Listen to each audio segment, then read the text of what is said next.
Back in December last year, I made a quick video about iPhone 7 and my main reason why I still use this phone. I emphasized the fact that despite its age, the iPhone 7 just got the job done. And that was all I needed, no more and no less. But that was still 2020, and I mean, of course by then the phone was beginning to show its age, naturally, especially after iOS 14 update, but I really didn't need more than it had to offer. It got the job done, and it still does. But the problem is how it does it. The small size and older design is no longer as convenient as it once was.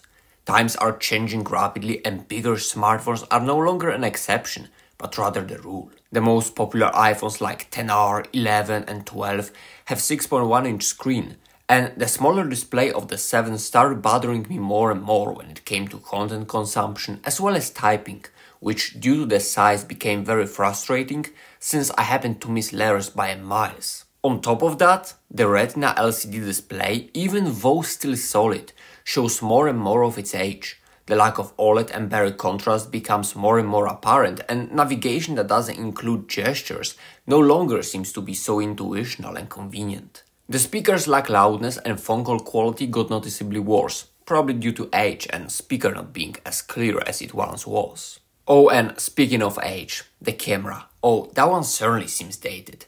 I mean, the photos haven't suddenly turned bad, let alone the videos, but the lack of extra lenses, smarter image processing, and features like night mode. It all started hurting once you realize that most smartphones nowadays have that, and despite your willingness to use those functions, they were not present in this phone.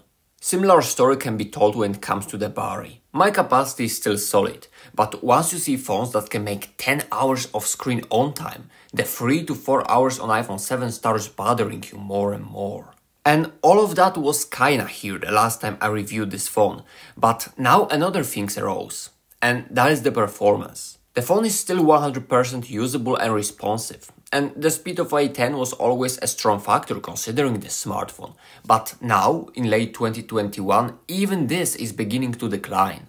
Apps sometimes happen to take a while to open, and games no longer play at max settings and framerate like they used to when the phone was launched. As weak of a point as it may seem, once you start losing second after second on loading things, it starts bothering you, and these seconds start to add up and spoil your overall usage experience. And please don't get me wrong, my point in this video is not to trash on a phone that has been with me for the past 5 years. That is not the case. Hell, for a 5-year-old phone to still run the newest iOS and work the way it works, Apple deserves a huge credit.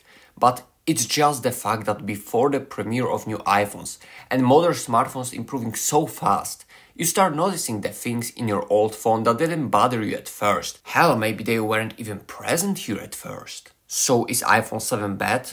Obviously no. Is it usable? Obviously yes. It's only the fact that once these small flaws that can be blamed on age and age alone start to add up, they diminish the positive experience that you once had. And that, ladies and gentlemen, is when, in my opinion, it's the time when you should consider upgrading your phone. I hope you enjoyed my take on iPhone 7 in late 2021, and if you like what you saw, you may wanna consider staying here for a while, liking the video and maybe checking some of my other videos that I will link in the description. I'm Alec, and hopefully until next time. It's been a pleasure.